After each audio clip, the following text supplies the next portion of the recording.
جس آدمی میں دو خوبیاں ہوں گی اللہ کے ہاں وہ شاکر صابر لکھا جائے گا. شکر کرنے والا بھی جنتی، صبر کرنے والا بھی جنتی. یہ دونوں خوبیاں ایمان کی، دین کی بنیاد ہیں، بلکہ محدثین نے لکھا پورا دین ہے. تو فرمایا جس میں یہ دو خوبیاں ہوں گی اللہ انہیں صابر شاکر لکھ دے گا. پہلی خوبی من نظر فی دینہ الی من ہوا فوقہ فاقتدی بہ، ایک وہ شخص جو اپنے دین کے معاملے میں اپنے سے بالا تر کو دیکھے.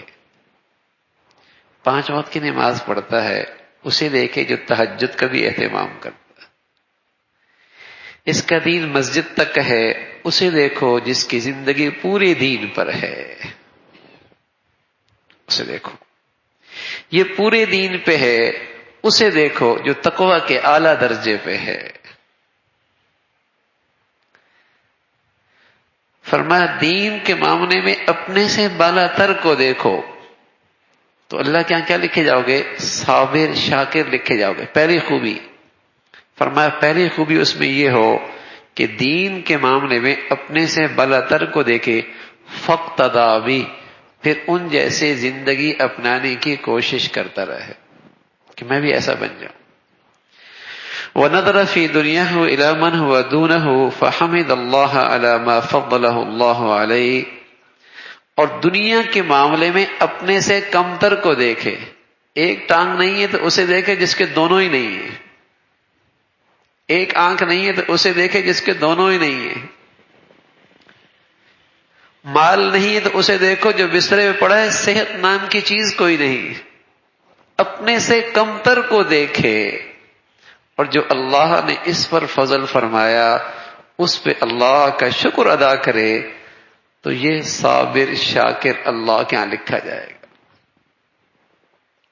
دین کے معاملے میں اپنے سے اوپر والے کو دیکھے اور ان کی نقل کرے، دنیا کے معاملے میں اپنے سے کمتر کو دیکھے اور اللہ کا شکر ادا کرے.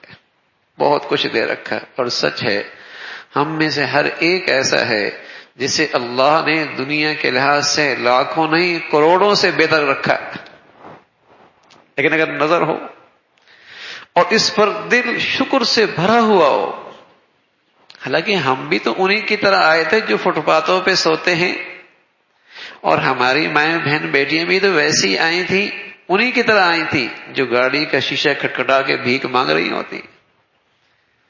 آئی تو ویسی، لیکن اللہ نے آج لاکھوں کروڑوں سے زیادہ نواز رکھا ہے.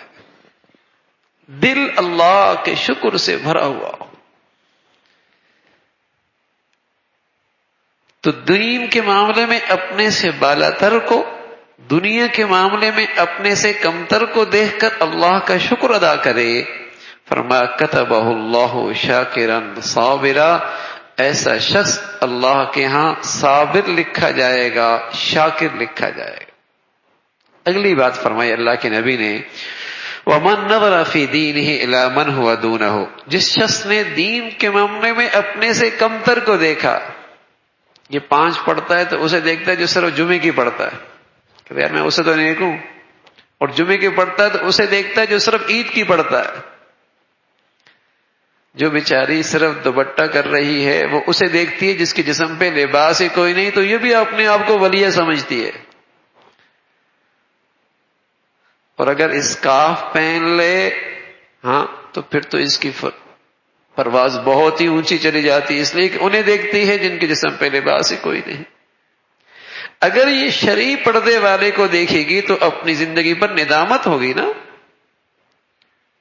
فرمایا دین کے معاملے میں اگر اپنے سے کمتر کو دیکھا، وَنَظَرَ فِي دُنْيَاهُ إِلَى مَنْ هُوَ فَوْقَهُ، اور دنیا کے معاملے میں اپنے سے بالا تر کو دیکھا تو کیا ہوگا؟ فَأَسِفَ عَلَى مَا فَاتَهُ مِنْهُ، ہمیشہ افسردہ رہے گا، ہمیشہ غمگین رہے گا، ہمیشہ ڈپریس رہے گا، ہمیشہ مایوس رہے گا. ارے اس کے پاس وہ ہے، اس کے پاس وہ ہے، اس کا بیٹا ایسا ہے، اس کی نوکری ایسی ہے، اس کا منصب ایسا ہے، اس کا کاروبار ایسا ہے، اس کی صحت ایسی ہے، اس کی زندگی میں یہ اسٹیٹس ہے. ہمیشہ افسردہ رہے گا، غمگین رہے گا. تو فرمایا لم یکتبہ اللہ شاکرا ولا صابرا، نہ یہ صابر بن سکتا ہے نہ شاکر بن سکتا ہے، نہ صابر بن سکتا ہے نہ شاکر بن سکتا ہے، اس کا دین کوئی نہیں، اس کا دین کوئی نہیں۔ دین تو صبر و شکر کا نام ہے، اور اللہ کے نبی نے اس کا حصول یہ بتایا کہ دین کے معاملے میں اپنے سے بالاتر کو دیکھو، اس کی نقل اختیار کرو، دنیا کے معاملے میں اپنے سے کمتر کو دیکھو، اللہ کا شکر ادا کرو، اللہ کا شکر ادا کرو۔